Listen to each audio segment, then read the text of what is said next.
Hello guys, today I'm gonna talk about Korea's Jane Doe. Yes, it is dubbed as Jane Doe as this person is still unknown or not yet identified. The only thing we know about this case is how freaky the murder is, the fact that nobody knows this body, and how brutal she was murdered. But before that, let me share to you one fact. In Korea, they have this so-called here a Kimjang Culture. It is a traditional process by which every last week of October to early November, Koreans prepare and preserve kimchi. Take note, not just 1 kilo but 5 kilos of kimchi. Why? Aside from sharing the kimchi to some neighbors or other family, also because that is to ensure that every household has enough to sustain through the long, harsh winter. And this is actually a fun culture, guys, because everybody in the neighbors gather together to help each other making kimchi. Yes, this is like bayanihan because it is very labor intensive and takes 3 days to complete the process. So if Western people have bread and butter, in Korea also they have kimchi and rice.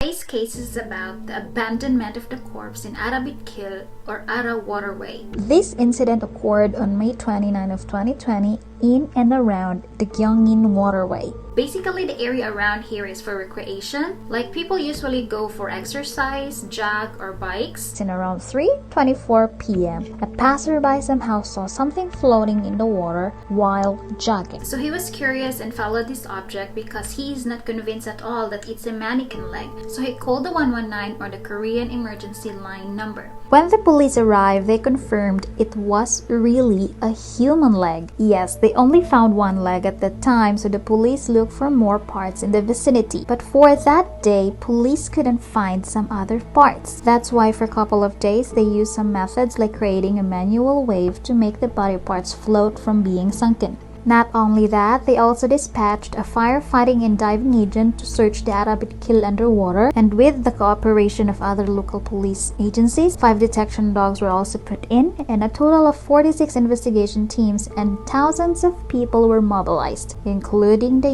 U.S. investigation team. They were also reported to have 134 searches in the entire section and near Gyeong Mountain. After the thorough searching, the police finally found another one leg. Unfortunately, yes, just one leg. Where's the body? And while mobilizing other agents and the forensic police in other regions to search, no other parts of the body were found on the Arabidkil for a month. But since the legs are not a part where the exact identity can be determined, it is still far from all to be revealed except from the fact that those legs are from women. However, the police pursued the mystery in various situations, like they approached from various angles and as how or what happened to the victim.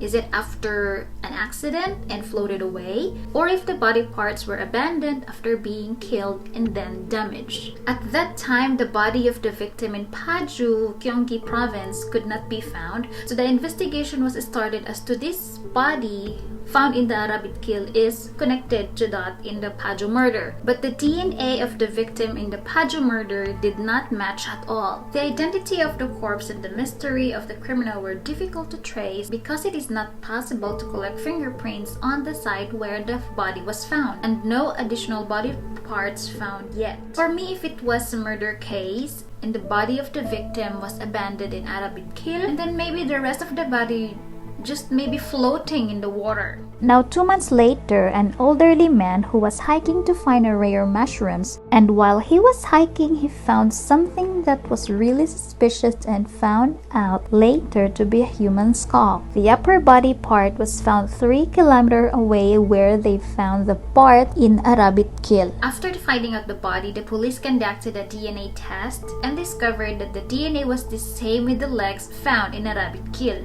Now with this new puzzle piece, they could get a wee bit of information about this woman. So the National Forensic Research Institute even reconstructed the face of the woman by performing a 3D scan to create the possible face of this anonymous woman. And this is how she looked like. But of course, this is not 100% sure because, skin tone, shapes or sizes of our facial features makes every people look different. But anyway, this face is what probably she looked like based on the DNA and bone structures. They also determined that this woman is in her 30s to early 40s, height between 160 to 167 centimeter tall, and a blood type B.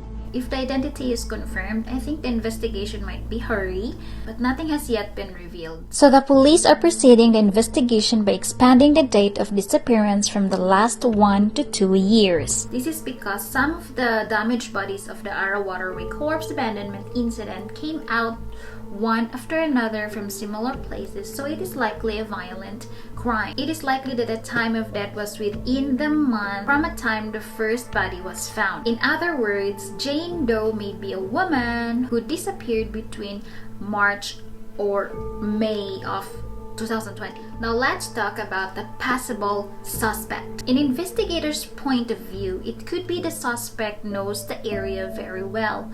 Why? Because it is their assurance that nobody could discover it or find trace. You know, some suspects hide victims' body in some remote areas, or in this case, remote mountains. But too bad for your suspect, we found it. So back to the victim, there is one biggest evidence the police had that makes this case so unusual, and that is all of her teeth were grinded. Forensic people in the police team said that they have never seen something like this ever in their career. So from these traces of her teeth, we could say that maybe before or after Jane Doe died, the suspect grinded her teeth so that the investigator could not find any information about this victim. How brutal is that? And take note, as of this moment, her hands, her arms, her fingers are still somewhere else. That's why it's too difficult to find or gather some information or fingerprints about her unless somebody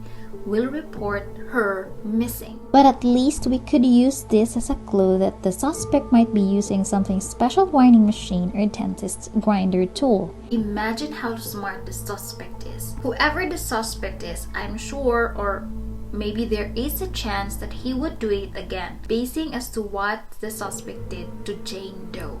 I think this suspect has an anger issue. Currently, the investigation of Jane Doe's teeth is that she received a dental treatment. They discovered that teeth were unique in the skull found in Mount Gyeang. There were traces of gold inlay treatment on tooth 27. There were also signs of recent treatment on teeth 37 and 46. And the disgusting mystery is that the disappearance of teeth 35 and 44. According to the report, experts said that both teeth were extracted relatively cleanly.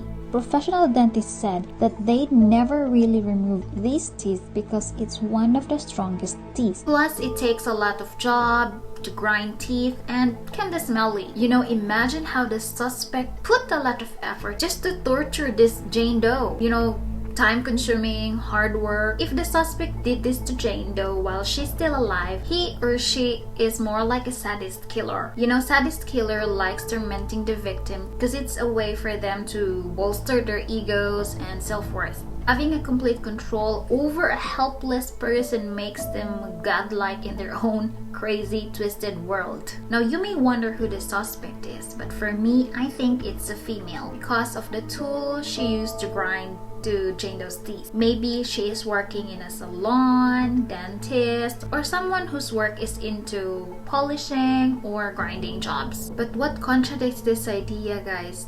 If it's a female suspect, it is quite hard work to carry someone up to a steep mountain, right? But of course, regardless of the gender, if suspects really have eagerness to kill someone or to do the killing thing, they would find ways, no matter how backbreaking it is, just to discard the body. So far, the police are investigating people that could be a possible suspect by tracking from phone to CCTVs, types of jobs, and even who have undergone dental treatment. Around March to May 2020, this Jane Doe already stopped receiving calls, so the only thing to help this investigation in progress is to contact or call the whereabouts of the family members. So what are really the reasons why nobody reported Jane Doe missing? You know, the first reason is that Jane Doe might not be a Korean. It could be a foreigner, a North Korean, or any Asian foreigner that has quite similar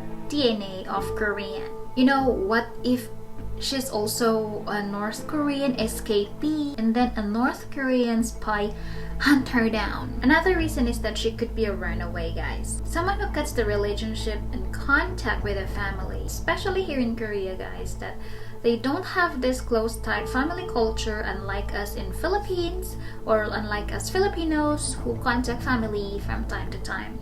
Or it could be that Jane Doe don't have friends and just hate the world. But girl, unlucky you. Another theory is that could be the suspect has Jane Doe's mobile phone. Pretending that she's still alive by sending or replying some messages from the family. And it gives me goosebumps because, you're confident that it is really your friend or family member who's contacting you, but it turns out it's a suspect. And that people would think that she's still alive, that's why nobody reported her missing. Last theory is that it could be an inside job.